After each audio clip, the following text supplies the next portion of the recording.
Olá, meus queridos irmãos, minhas irmãs, é com muita alegria que eu cumprimento a todos em mais essa grande oportunidade de abrirmos a Palavra de Deus e poder estudar. Hoje, praticamente, finalizando mais um trimestre de estudos maravilhosos que estivemos, não é mesmo? Mas antes dessas considerações, gostaria de convidá-los para uma palavra de oração. Santo Deus, muito obrigado, Senhor, por lições tão maravilhosas que Tu tens enviado para nós, ao longo da história de nossas vidas. E nessa lição de hoje, nos dirija a Tua orientação, a inspiração do Teu Santo Espírito, para que possamos compreender e ter a Tua bênção de ter condição de praticar com as orientações e com o devocional que Tu tens encaminhado através das lições para nós. Possamos ter uma assimilação ideal para o nosso dia a dia. Dirija-nos, guarda-nos, perdoe nossos pecados e faltas, nos abençoe. É o que te pedimos, agradecidos em nome de Jesus. Amém, Senhor. Do norte e sul, a terra gloriosa. Estaremos hoje analisando o conteúdo do capítulo 11 do livro do profeta Daniel, e que trata de assuntos muito contundentes para a nossa vida cristã. Alguns dos sábios cairão para serem provados, purificados e embranquecidos, até o tempo do fim, porque se dará ainda no tempo determinado. Daniel capítulo 11, verso 35. Meus amados, na ótica do texto bíblico, isso aqui está a tempos muito distante ao período que o profeta Daniel estava escrevendo isso aqui. Estamos bem mais próximos do tempo que aconteceu isso aqui do que Daniel, do tempo que aconteceria o que ele está dizendo aqui. De cara, quando nós vimos aqui esse tema de norte e sul, a terra gloriosa, porque o contexto que estudaremos nesse tema do capítulo 11 mostra algo relacionado com reinos do norte vindo em direção à terra gloriosa, reinos do sul semelhantemente, sempre combatendo de alguma forma a terra gloriosa, e a relação entre a terra gloriosa com reinos do norte e reinos do sul semelhantemente. Quando fala em reino do norte, pelo contexto da ótica que o profeta estava vendo aqui, pelo contexto da situação que ele estava vivendo, nós estamos falando do norte, uma das áreas que ficou para Sileuco, um dos generais de Alexandre o Grande, que ficou com a Síria, está se referindo à Síria, norte de Jerusalém. Não importa se o profeta estava lá na Pérsia escrevendo isso aqui, mas a ótica do escrito sagrado dele sempre era Jerusalém. Ele se referindo ao norte de Jerusalém, ao sul de Jerusalém. Jerusalém é a terra gloriosa, que ele aqui comenta. O norte, a relação com o reino da Síria, e o sul com relação ao reino do Egito, que havia ficado para Ptolomeu, outro dos 4 generais de Alexandre o Grande. E aqui no verso principal, onde ele comenta que alguns dos sábios cairão para serem provados, nos fazem lembrar também da abertura do 5º selo de Apocalipse, onde na visão o profeta João vê as almas debaixo do altar clamando: até quando, Senhor, santo, soberano, não vingas ou julgas o nosso sangue dos que habitam sobre a face da terra? Foi-lhes apresentado como resposta o seguinte: aguarde mais um pouco de tempo para essas vestes brancas que foram dadas para eles, né? A justiça de Cristo, até que se complete o número de conservos e irmãos teus que haverão de morrer como vocês. Ou seja, quando isso acontecer, é quando Jesus estará dizendo: está feito, e está à frente dos nossos dias. Esse trecho da visão do profeta João, dos conservos e irmãos que haverão de morrer como os da Inquisição, que Daniel estava vendo aqui, que estariam morrendo, e João também viu que as almas debaixo do altar, clamando, né? Então, seria uma visão ampla do período da supremacia papal de 1260 anos, ou seja, entre o ano 538 ao ano de 1798, que o profeta Daniel estava vendo e comentando. E João também comentou na abertura do 5º selo sobre o clamor dessas almas do período de 1260 anos, que clamava essa injustiça que estava acontecendo com eles, e que o Senhor deu a justiça dele, como representado pelas vestes brancas, e dizendo que ainda aconteceria mais uma vez. ainda no futuro. Mas na ótica então do profeta Daniel, que nós estamos vendo aqui nessa abertura, é exatamente isso aqui. Quando nós entramos no segundo tema, profecias sobre a Pérsia e a Grécia. Aqui analisando o capítulo 11, do verso 1 ao 4, temos lições extraordinárias e visões fantásticas dessa grande profecia. Aqui o anjo Gabriel comenta com o profeta Daniel que 3 reis ainda se levantariam sobre a Pérsia e um quarto seria o mais rico deles, e que comandaria um grande exército contra a Grécia, mas não seria bem sucedido. São detalhes muito interessantes dessa profecia. Daniel, além de ter conhecido todos os reis que atravessaram a história de Babilônia, de Nabucodonosor, Evil Merodach, Nabonido, Belsazar, Ciro, o primeiro rei persa que veio e dominou a Babilônia, Dario, que já estava por consideração na jurisdição babilônica, porque rei de forma definitiva ele só se tornaria 14 anos mais tarde, após a morte do profeta Daniel. Daniel morreria em 533 a.C. e só em 522 a.C. Dario assumiria oficialmente o trono da Medo-Pérsia como rei de fato. Então esse reinado considerado aqui na ocasião da Cova dos Leões até o ano 522, na realidade é um reinado por consideração.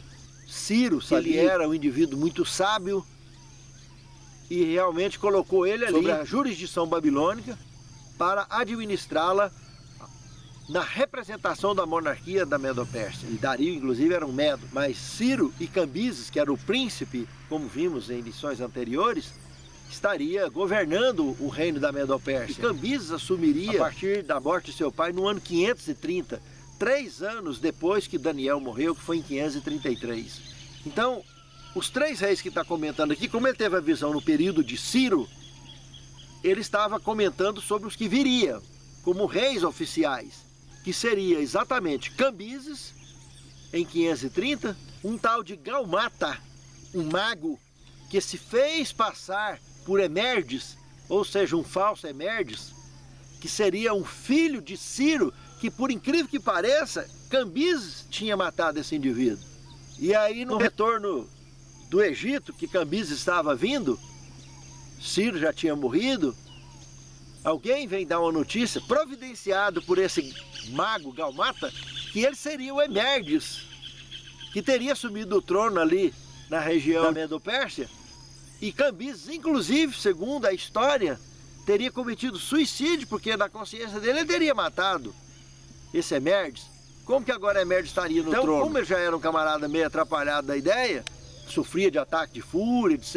Ele sofria de transtornos mentais. Apesar de ser um indivíduo inteligente, que teve grandes ações na sua história, mas ele era um indivíduo truculento e com problemas de transtornos emocionais indiscutíveis. Qualquer um que analisar a história de Cambises pode perceber isso com facilidade. Inclusive na história comenta, eu já até comentei anteriormente em outras lições, que ele teria matado uma irmã dele grávida. Então foi algo realmente muito complicado isso aí. Ele realmente era uma pessoa complicada, Cambises. E segundo um relato histórico, nesse momento aqui, quando esse Gaumata entraria, então o Gaumata seria o terceiro, se fazendo por Emerdes, seria filho realmente de Ciro. Então Daniel teve a visão no tempo de Ciro, aí viria Cambises. Quando Cambises assumisse, Daniel já teria morrido há 3 anos. Esse falso Emerdes, que governou em torno aí de uns 11 meses na região da Medo-Pérsia, após a morte de Cambises. E Dario, que aí sim, depois de investigado e descoberto realmente que aquele indivíduo não tinha nada a ver com Emerdes, e era assim Gaumata, o mago, ele preparou uma tropa de elite e combateu Gaumata e matou Gaumata. E assumiu o trono no dia seguinte, se tornando então o terceiro rei da Medo-Pérsia, aqui da visão. E o filho dele, Xerxes, que é o Assuero, lembra?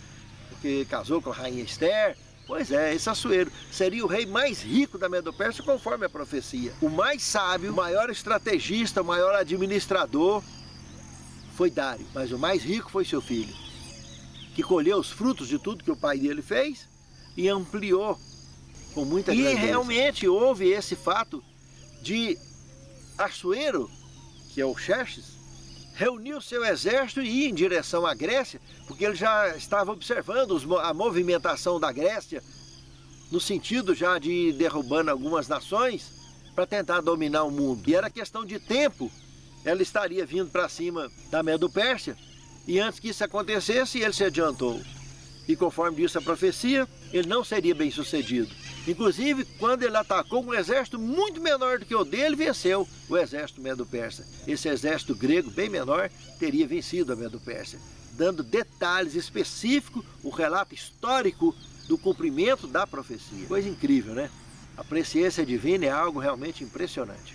Inclusive, aí no verso 3 do capítulo 11, não é difícil de perceber Alexandre o Grande como esse rei imbatível que a profecia revela, e que se tornaria, evidentemente, o governante absoluto do mundo daqueles dias.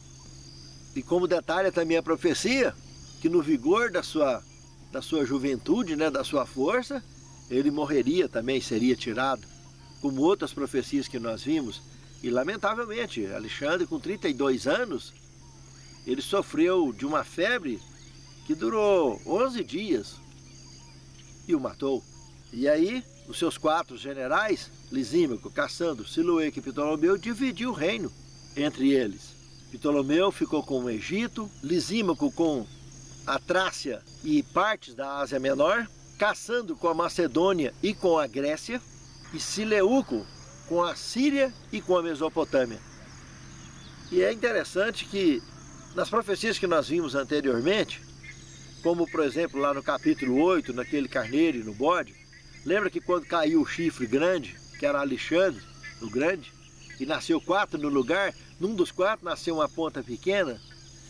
Pois é, a ponta pequena nasceu justamente nessa área que foi entregue a Cassandro, que estaria dominando a Grécia, que já existia há muitos anos, há 1100 anos antes de Cristo, já existia esse reino.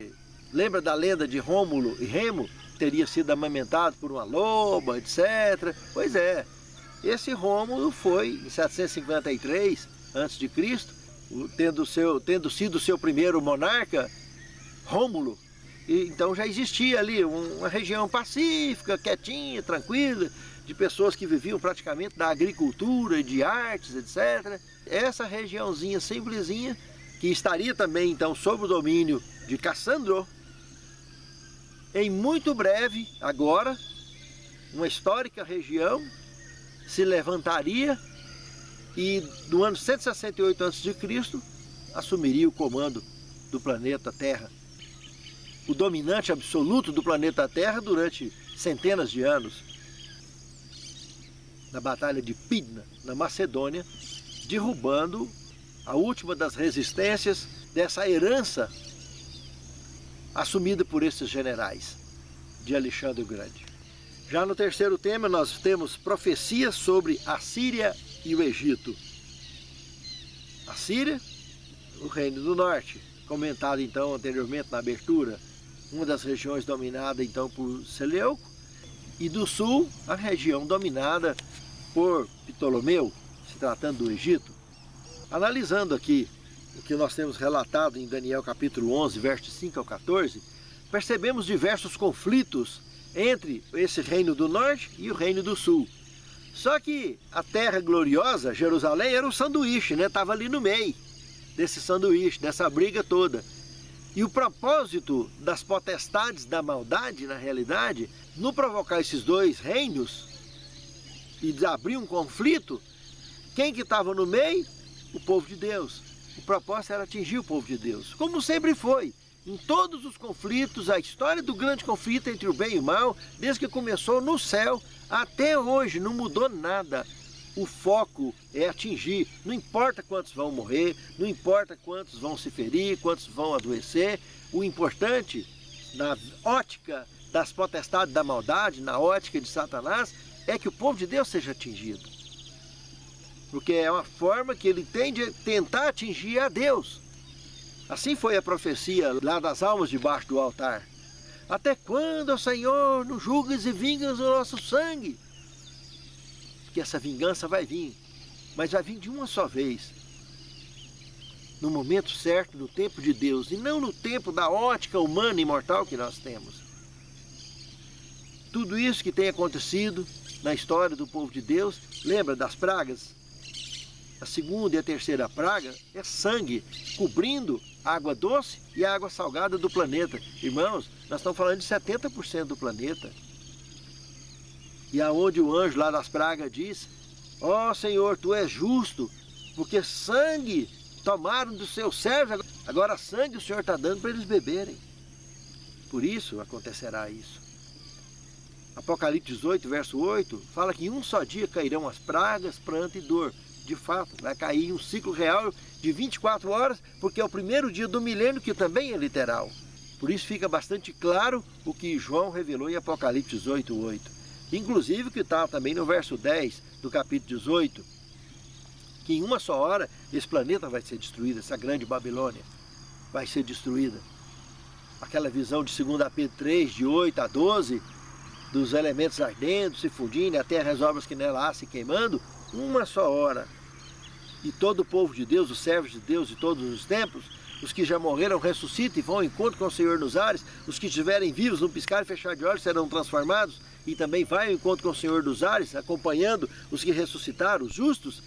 Essa visão maravilhosa, esses servos de Deus atravessará o planeta numa grande fogueira, muito mais, infinitamente maior do que a fogueira que os companheiros de Daniel enfrentaram. E Jesus estava lá do lado com eles, eles ficaram como se estivessem num quarto com ar-condicionado. E nós assim estaremos atravessando o planeta e nada desse fogo estará nos atingindo. E nós iremos ao encontro com o Senhor nos ares. Uma experiência extraordinária, algo realmente maravilhoso, inesquecível, impressionante e marcante na história do universo. Pense nisso, amado irmão. Pense nisso, amada irmã. Valerá muito a pena fazer parte disso, e vale a pena hoje, pela fé, contemplarmos esses momentos e vivermos conforme a orientação de Deus. E jamais se esquecer que cada detalhe do que nós estudamos aqui em Daniel 11, de 5 a 14, se cumpriria à risca sem faltar nada. Porque a presciência divina nunca falhou e jamais falhará. E olha que tudo que a palavra de Deus já falou já aconteceu. Muito pouquinha coisa está faltando. Se tudo aquilo para trás já aconteceu em cada detalhe mencionado, imagine se essa pouquinho de coisa que está faltando, que envolve a maior de todas elas, a volta de Cristo, se Ele próprio falou com os lábios dele que voltará. Não se turbe o vosso coração, crede em Deus, crede também em mim. Na casa de meu pai tem muitas moradas, se não fosse assim, eu não vos teria dito, vou preparar-vos lugar. E se eu for e vos preparar lugar, eu voltarei para vos buscar, para que onde eu estiver, estejais vós também. Cristo com seus lábios pronunciou essa promessa. Promessa da palavra de Deus. Então veja, se tudo que os profetas já falaram acontecer, imagine uma promessa proferida pelos lábios do próprio Deus. Se ele não virá e se ela não vai acontecer, pense nisso. É muito sério esse assunto, meus irmãos. Quarto tema, Roma e o príncipe da aliança. Aqui nós já entramos no estudo de Daniel 11, do verso 16 ao 28, onde nos apresenta, meus irmãos, algo fantástico. Primeiro, Roma, que nós já tivemos uma pinceladinha agora mesmo, né? Um reino que a sua potência teria surgido dentro da jurisdição de Cassandro, um dos generais de Alexandre o Grande. Um reino até mais antigo do que o reino da Medo-Pérsia propriamente dito, que era até jovem essa unificação desses dois reinos, que era fruto de uma coalizão recente que invadiria a Babilônia e outras nações, que veria dominando o mundo de pouco tempo para cá. Como nações individuais, sim, já eram nações também antigas, mas como fruto de coalizão eram bem jovens, o reino conhecido então como o reino de Medo-Pérsia. Meus amados, aqui aparece essa Roma que enfrenta a Grécia na batalha de Pydna, na Macedônia, e derruba. E derruba mesmo. A Grécia assume o comando mundial e quando mostra a relação com o príncipe da aliança, justamente no governo de Roma, desse império dominante que se estenderia até o ano 476 da era cristã, surge o Messias. Na altura do ano 27, ele é batizado, considerado então o Messias, ungido, conforme a profecia do capítulo 9, ou verso 24, que ele deveria ser ungido, e lá na altura do verso 26 e 27 desse mesmo capítulo 9, ele seria, após fazer um pacto com muitos, ele seria tirado na metade da última semana, ou seja, uma semana aí, 7 dias, na profecia 7 anos na metade, 3 anos e meio, o ministério de Cristo. 3 anos e meio, ele é tirado, conforme a profecia. Com exatidão se cumpriu também. Nós já estudamos em detalhes isso aí, em lições anteriores. Mas aqui mostra então, nessa profecia especificamente, a relação do príncipe da aliança com esse império dominante que estaria acontecendo no período em que teria nascido o Messias. Olhando no capítulo 11 do verso 16, temos aí sobre a terra gloriosa que é Jerusalém. O mesmo que também foi comentado lá no capítulo 8, verso 9, se referindo à terra gloriosa, a Jerusalém. Quando olhamos no verso 20 aí do capítulo 11 do livro de Daniel, aparece um cobrador de impostos, e é uma clara referência a César Augusto, que surgiu com essa prática incrível, marcada então aqui na profecia, que a história confirma e testemunha, documentando a profecia de Deus, através do profeta Daniel. Inclusive, dentro da história da própria Bíblia Sagrada, foi no governo desse indivíduo, Maria e José teriam viajado para ir participar do censo, lembra? Foi do governo desse indivíduo aqui. E no verso 21 do capítulo 11 do livro do profeta Daniel, diz que surgiria um governante vil na sucessão de César Augusto, aqui mencionado então como o rei em questão que estamos falando. E justamente quem sucedeu César Augusto foi Tibério. Tibério, o filho adotivo de César Augusto. E que tem o relato histórico, o registro de um homem vil, de fato, uma tranqueira na história de seus dias. Um indivíduo completamente excêntrico e vil. É incrível, né? A presciência divina, como deu detalhes do que surgiria, do que aconteceria, relacionado com o contexto da profecia. O detalhe mais interessante desse contexto aqui, ainda vem no verso 22, que o príncipe da aliança seria quebrado justamente durante o governo desse indivíduo vil, que era o governo de Tibério. E Jesus morreu no governo dele. Irmãos, mas que detalhe mais interessante, mais impactante da profecia e que a história registra. Irmãos, é interessante que quando nós estudamos a profecia no capítulo 7, que aparece aquele esquisitão com dentes de ferro e unhas de aço, e que pisava aos pés e estragava até o que sobrava, a gente lembra do manto de Cristo, né? Que eles rasgaram no pé da cruz. As pernas de ferro da estátua, mostrando um governo que o tempo todo foi marcado pela dureza do ferro, no trato com os seus súditos.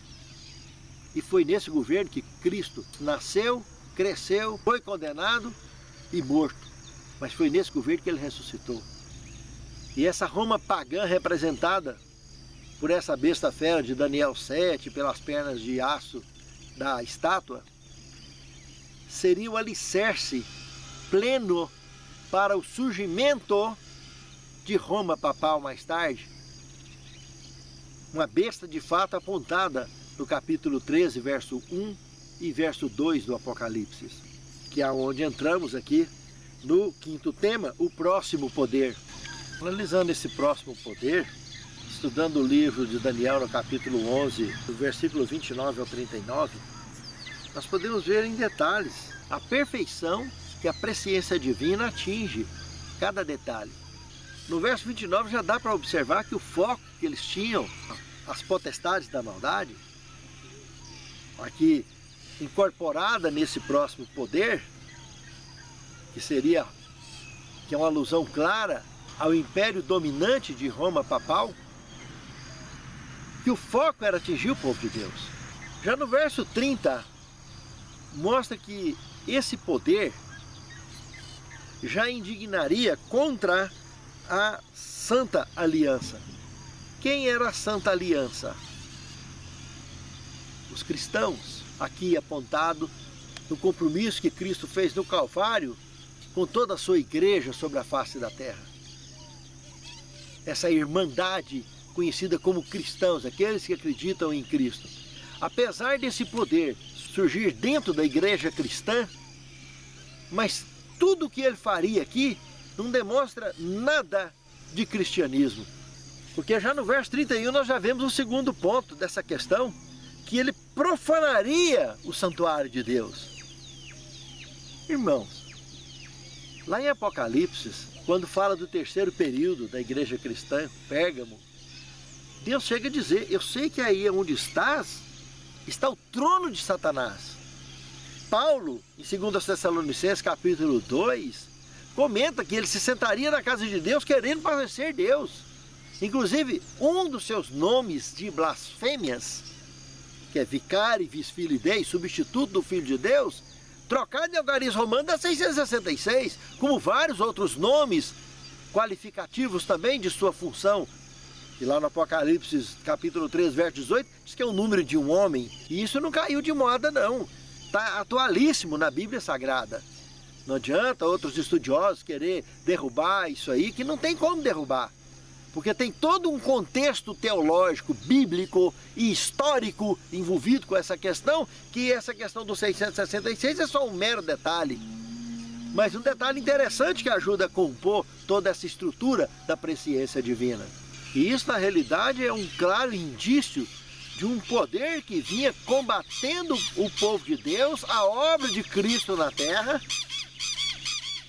Cristo esse que substituiu o sacrifício diário do santuário hebreu, como comentado também na alusão profética e teológica do capítulo 8 do livro de Daniel. O trabalho que Cristo fez no Calvário, quando ele morre, rasga o véu do santuário de cima e embaixo, ele substituindo definitivamente tudo aquilo que o santuário terrestre apontava de sombra para o que na realidade existia no santuário celestial, que era o Cristo vivo, o personagem principal de tudo, que ao morrer no Calvário e pagar o nosso preço, ele ressuscita da morte eterna.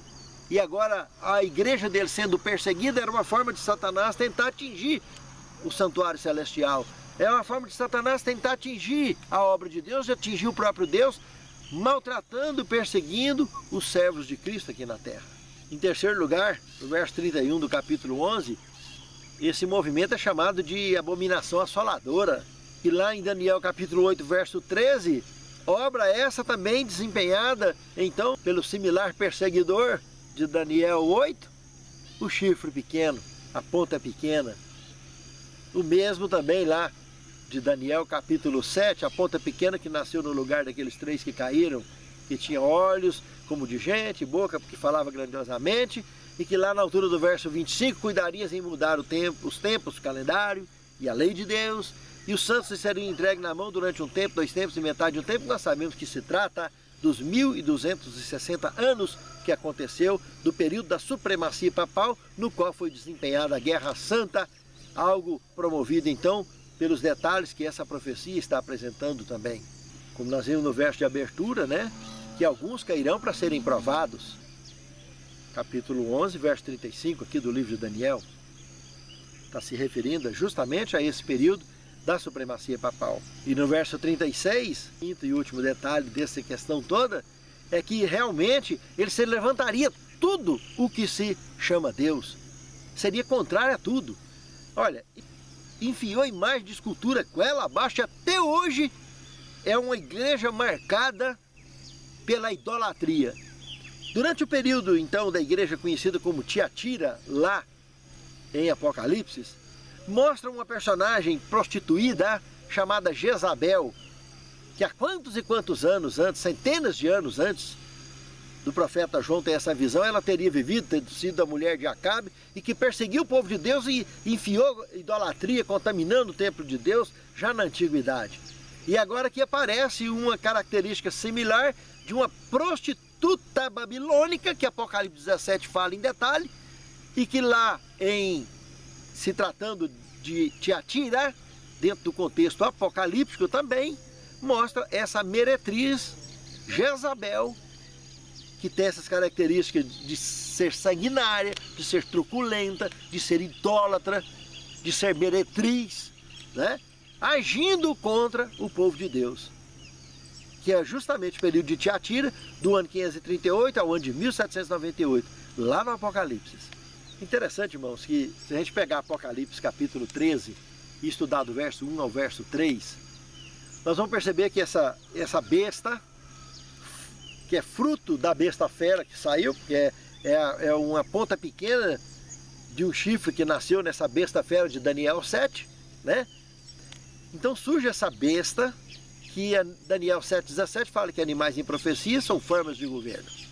Então esse governo, que é a união de Estado e Igreja, que surge sobre o mar, conforme Apocalipse 3, verso 1 fala, tinha na sua cabeça cheio de nomes de blasfêmias. E um deles, dos vários que ela pode ser considerado, como Dux Cleri, Vicarivis Filidei, dentre vários outros, todos jogados em algarismo romano, dá 666, que é um mero detalhe dentro de um contexto bíblico tão grande, teológico e principalmente histórico. Não tem. Isso é um mero detalhe, o 666 de Apocalipse 13, verso 18. Mas são nomes de blasfêmia. Imaginar, substituto do Filho de Deus, se Cristo é substituível? Jamais. No verso 2, é muito impactante o que está relatado ali no capítulo 13 de Apocalipse. No verso 2 diz que ela tinha todas as características daqueles animais lá de Daniel 7. Ela tinha as características do leão, né? Domínio mundial, cabeça de ouro da estátua, lembra? Ela tinha as características do urso, lembra da sustentação, o animal ereto? Estado e igreja. Medos e persas. Tinha essa característica, dois poderes em um só. E ela, durante os 1260 anos, ficou sozinha na parada, dominando o mundo. 1260 anos, só isso. E ela nascendo um papa, vindo outro, e esse governo absoluto, com a união de Estado e igreja, oprimindo e matando todos os que eram contrários aos seus ensinos, todos os que protestavam contra seus ensinos. Mas que no final do verso 2 fala que o dragão, representando aqui Satanás, deu o trono dele, grande poderio para ela. E o verso 3 do capítulo 3 de Apocalipse fala algo mais impressionante ainda. Porque dentro do contexto dessa profecia, ela seria ferida como ferida de morte. E realmente, no final desse período de 1260 anos, no dia 22 de fevereiro do ano de 1798, o general Berthier saiu lá da França, veio à Itália e prendeu o Papa Pio VI, aprisionou ele, levando-o para a cidade de Valença, na França, onde ele morreu no exílio. E deu fim, então, ao período da supremacia papal, ao período da conhecida Inquisição. Só que aqui no verso 3 comenta que a sua ferida foi curada e toda a terra se maravilharia após a ela. E continua esse poder a mesma coisa, agindo aí no planeta abertamente. Hoje, por incrível que pareça, quem está no governo, esse Papa Francisco, é um Papa da ordem, que veio da ordem jesuíta. A ordem jesuíta já tem dentro do Vaticano uma ordem conhecida de Papas Negros, que o primeiro foi Inácio de Loyola, quando surgiu, ainda dentro do período da Inquisição. Papa Negro, exatamente, porque vestem de preto. E é uma ordem secreta, uma ordem que coordena toda a movimentação podre dessa igreja, desde o período da Inquisição até hoje, que remaneja os escândalos daqui para ali, etc., e coisas terríveis, com estruturas. Segundo a investigação de David Yallop, no período em que o Papa João Paulo I teria sido assassinado, que diversos bispos, cardeais e arcebispos estariam envolvidos com a P2, a maior loja maçônica do planeta Terra. é governada por essa ordem jesuíta, que tem o Papa Negro. E pela primeira vez na história dos papas brancos, dos papas normais, da história do papado, surge um da ordem jesuíta. Deveria estar ocupando o lugar na ordem dos papas negros normalmente, porque ele é de ordem jesuíta, o Papa Francisco. Não, hoje ele está ocupando a ordem dos papas brancos normalmente, mas é de ordem jesuíta. E não é de se admirar a quantidade de reclamação que tem tido de suas ações sobre a face da terra dos próprios membros da sua igreja. Porque são ações realmente complicadas, como as que têm surgido ultimamente, como as aproximações com ditadores sanguinários, dentre outros movimentos que têm agido e têm contrariado muito, todos já têm assistido aí na internet, redes sociais, a quantidade de reclamação que tem tido de alguns passos que esse Papa tem traçado na sua história, tem escrito na sua história. Mas aqui está dizendo que toda a terra se maravilharia após a besta. E outro detalhe importante também, se você entrar lá no Escatologia 5, você conhecerá muitos detalhes que aqui na lição não dá tempo. Como detalhes da profecia do capítulo 13 de Apocalipse, no verso 12, e Apocalipse 17, o verso 3, que profetiza o encontro desse movimento religioso, o papado, com o governo americano, lá no deserto. E que a partir desse momento, de lá para cá, os Estados Unidos, que é a besta que sobe da terra, teria tanto poder quanto a primeira besta, desde que ela estivesse na sua presença, ou seja, mostrando a unificação, essa presença, esse encontro dos dois. Nunca, até o início da década de 80, tinha pisado um Papa em terreno americano, e o primeiro que pisou foi João Paulo II, justamente no período em que Ronald Reagan estava governando, era maçom do 3º grau, e o seu vice, Bush, era maçom do 33º grau, último grau da maçonaria. E as movimentações dessa união, além de mostrar fogo descendo dos céus à terra, mostrando um Espírito Santo falso, né? Aí representando o pentecostalismo mundial que explodiria nesse período da década de 80 para o mundo inteiro. Os grandes sinais que saíram do céu à terra, aqueles milagres, aquelas coisas, tudo isso aconteceu em detalhes. Mas não dá tempo a gente entrar aqui na lição e comentar. Lá no Escatologia você vai ter detalhes sobre isso. E tudo se cumpriu à risca, e se cumprindo à risca, esse próximo poder, aqui mencionado no livro do profeta Daniel. Sexto tema, nós temos eventos finais. Daniel 11, de 40 a 45. Aqui aparece, então, um período identificado como tempo do fim. Há uma divergência de estudos, de alguns estudiosos atuais, com alguns estudiosos do passado, que nem tudo o que esses estudiosos do passado levantaram pode ser suprimido por estudos atuais que tentam encobrir essa situação como tal. O período do tempo do fim, nós temos como base do capítulo 12 de Daniel, do versículo 2 ao versículo 4. Se estudar só o versículo 2 fica meio perdido. Porque no verso 1 do capítulo 12 mostra o Miguel, Cristo, né, levanta pelo seu povo, mostrando esse Miguel escatológico que surgiria. No verso 2 fica mais evidente ainda essa escatologia quando mostra essa ressurreição que surge aqui, mas uma ressurreição de duplo sentido. Uns ressuscitarão para vergonha e desprezo eterno e outros para a vida eterna. Então aqui está mostrando, na realidade, a ressurreição dos justos na ocasião da volta de Cristo, desse então Miguel, que é o Filho de Deus. Na época do Antigo Testamento era conhecido por Miguel, que Miguel quer dizer, é uma pergunta no hebraico, quem é como nosso Deus?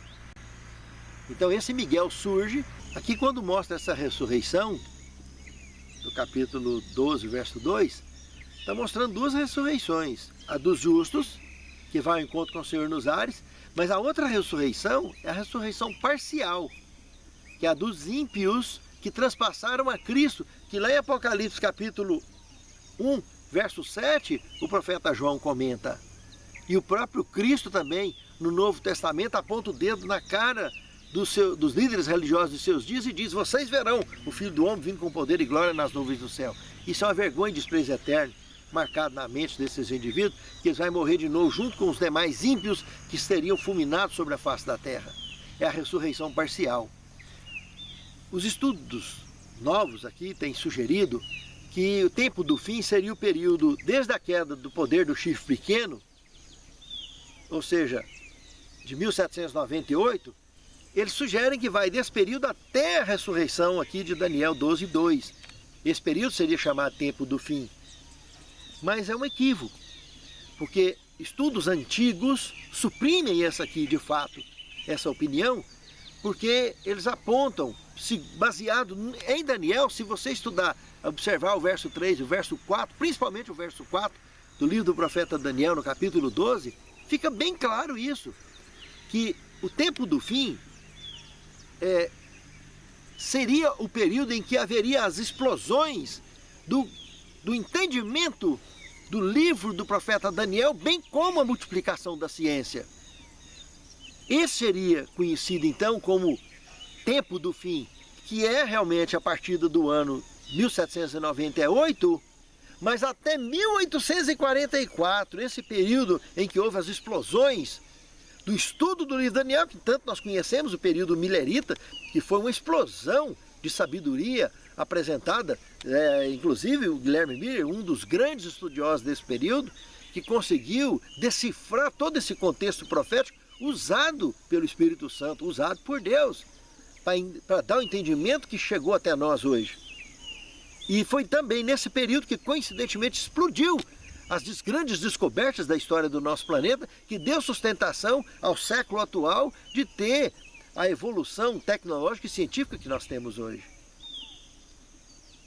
E o período de 1844 para cá, que estaria marcando então 22 de outubro de 1844, que é o final dos 2.300 anos, a partir daquele ponto em diante, já não é mais tempo do fim, mas conforme o contexto aqui do livro do capítulo 12 de Daniel, se refere a fim do tempo. Esse fim do tempo é o tempo que eu e você estamos vivendo. E na próxima lição, a lição estará abordando, inclusive pela primeira vez na história, desde que eu conheço essa fé, há quase 40 anos, a primeira vez que será comentado sobre os 1290 anos e os 1335 anos também, que lição nenhuma até hoje, dentro desses quase 40 anos, foi comentada e de forma brilhante, essa edição da lição aqui, esse autor, de forma brilhante, apresentou essa matéria. E estaremos estudando o fechamento desse trimestre, na próxima lição. Mas outros detalhes interessantes que a gente vê aqui, continuando o estudo dessa profecia, do capítulo 11 de Daniel, entre o verso 40 e 45, é quando, tratando aí do rei do norte, fazendo alusão à região dominada pela dinastia Seleucida, logo então passa esse domínio a ser estendido para Roma pagã e que futuramente seria então transferido da ótica profética para as mãos de Roma papal.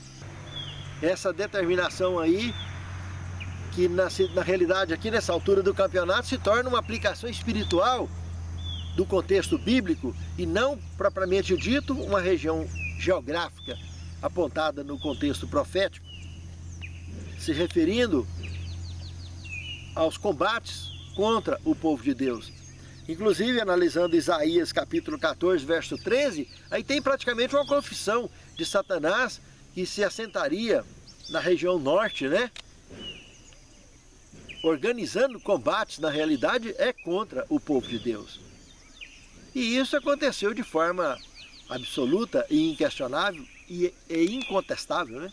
Assim como também esse rei do sul que aparece aí, fazendo uma alusão à dinastia ptolomaica, ela também acaba se estendendo de forma espiritual numa alusão ampla ao ateísmo que se originou ali dessa região, e todos conhecem da história do Egito Antigo. E isso é algo marcante, está até no escrito sagrado. o próprio grande conflito, na página 286, faz essa alusão como sendo isso é ateísmo, é o termo usado aí pela pena inspirada. E o glorioso Monte Santo, aí mencionado então nessa profecia do capítulo 11 de Daniel, é nada mais, nada menos, uma simbologia clara do povo de Deus espalhado sobre a face da terra, sendo perseguido, injustiçado e maltratado, mas a menina dos olhos de Deus, aquele povo que Jesus vem buscar, para levar e morar com ele durante 1000 anos lá no céu. E depois a cidade santa descer para cá e esse planeta se tornar o centro do universo. Um outro detalhe interessante aí do contexto da profecia, que Edom e Moabe, né? E o notável povo escaparão. Alguns que são contados entre o povo verdadeiro de Deus, que se ajuntarão no aprisco de Deus na última hora, representados aqui nessa profecia. Aqueles que Cristo diz que tem outras ovelhas que não estão no meu aprisco, mas cabe a vocês ir buscá-las e trazê-las. E eles virão de última hora. Quantos virão de última hora? E infelizmente, quantos que estão aqui, que vai deixar suas coroas em cima do banco e sai para lá, e será essas coroas utilizadas para esses que estão chegando, porque muitos vivem apostatados dentro da igreja. E aqui finalmente, quando nós vimos que o reino do norte, esse rei do norte partiria para o seu ataque final contra o povo de Deus, mas será abatido. Quando aquele número de Apocalipse se cumprir, de conservos irmãos que haveriam de morrer, aquele número mencionado em Apocalipse 6, no verso 10 e o verso 11, e os números de conservos irmãos que haveriam de morrer, igual os que morreriam durante a Inquisição, se referindo ao período que está à frente dos nossos dias, escatológico ainda. Quando completar esse número, que esse então representado por esse rei do norte, estaria vindo contra o povo de Deus, que na realidade representa esse poder aliado também à América do Norte, Estados Unidos da América, que é a berça que sobe da terra, que vai partir de lá, da América do Norte, para todo o planeta, a perseguição contra o povo de Deus, o tal conhecido como decreto dominical, que tem muita gente que também está passando batido nisso aí. Então, quando isso acontecer, e acontecer a última grande crise, desencadear a última grande crise, o Senhor estará voltando e o iníquo revelado em cima de toda a face da terra será fulminado pelo fogo e resplendor da volta de Cristo. E eu e você seremos poupados e estaremos indo ao encontro com o Senhor nos ares. Vale a pena, meus irmãos, estudar as profecias da palavra de Deus, porque isso fortalece a nossa fé e nos dá estrutura para seguirmos na caminhada firmes rumo à Canaã celestial. E principalmente, nos motivando em nossa missão de chamar outros, ensinar a outros essas mensagens para que se preparem para a breve volta de Jesus. E aqui o sétimo tema, um império de ferro. Eu gostaria de citar o que está escrito aqui no Grande Conflito, na página 62, que é algo muito interessante. Nenhuma igreja, dentro dos limites da jurisdição romana, ficou muito tempo sem ser perturbada na experiência da liberdade de consciência. Mal o papado obteve poder, estendeu seus braços para esmagar todos os que se recusassem a reconhecer-lhe o domínio, e uma após outra, as igrejas se submeteram ao seu governo. Irmãos, é interessante lembrar que Martinho Lutero, olhando para Daniel 11, de 29 a 39, Martinho Lutero identificou essa abominação desoladora, do verso 31, com o papado e suas doutrinas e práticas. E ele também relacionou com Daniel 7 e Daniel 8 esse poder, reforçando a visão de Lutero e de muitos outros comentaristas protestantes de que a instituição do papado e seus ensinamentos constitui o cumprimento dessa profecia na história da humanidade. Sem dúvida, irmãos, a mesma mão de ferro que Roma governou o planeta um dia, o papado durante 1260 anos fez a mesma coisa. E da mesma maneira, quando então os Estados Unidos, representando então esse reino do norte, esse rei do norte, vir com aliança subjugada também, com aliança paralela do papado, porque é um na presença do outro. Lembra que o contexto profético de Apocalipse 13, verso 12, comenta? Teria tanto poder quanto a primeira besta na sua presença. Inclusive de lá é que vai partir, dos Estados Unidos da América, e fará com que a terra e os que nela habitam adorem a primeira besta, cuja chaga mortal fora curada. E farão os que a terra e os que nela habitam façam imagem à besta, que recebera a ferida da espada e vivia, para que essa imagem da besta também receba fôlego, para que volte a falar e fazer com que sejam mortos todos aqueles que não adorar a imagem da besta. A união de Estado e Igreja, que será um poder, uma coalizão mais ampla, porque vai estar envolvendo, além do papado propriamente dito e os seus governos, por onde quer que represente sobre a face da terra, terá o apoio dos Estados Unidos da América. E a liderança e promoção desse último grande evento, que hoje muitos podem olhar e falar, não, isso é uma loucura que esse cara está falando, mas é o que está escrito na palavra de Deus. Pense nisso, amado irmão. Pense nisso, amado irmão. E nos preparemos para que, se ainda estivermos vivos quando isso acontecer, que possamos, pela graça de Deus, sermos vitoriosos.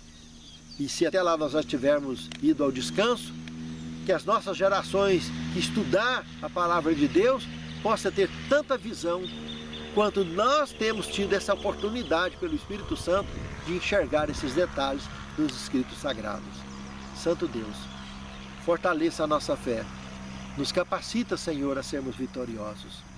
E principalmente as nossas gerações futuras, para que possam, pela Tua graça, ter toda essa convicção e essa fé, para que sejam vitoriosos também na condução do Teu povo, da Tua multidão, que será reunida naquele grande dia que irá ao encontro com o Senhor nos ares. Que a Tua bênção e o Teu poder esteja sempre sobre nós e sobre a nossa descendência, sobre aqueles que ainda conduzirão ações da missão que Tu tens confiado a cada um de nós sobre a face da terra. Santifica-nos na Tua palavra, porque a Tua palavra é a verdade. Te suplicamos essas bênçãos agradecidos, em nome de Jesus. Amém, Senhor.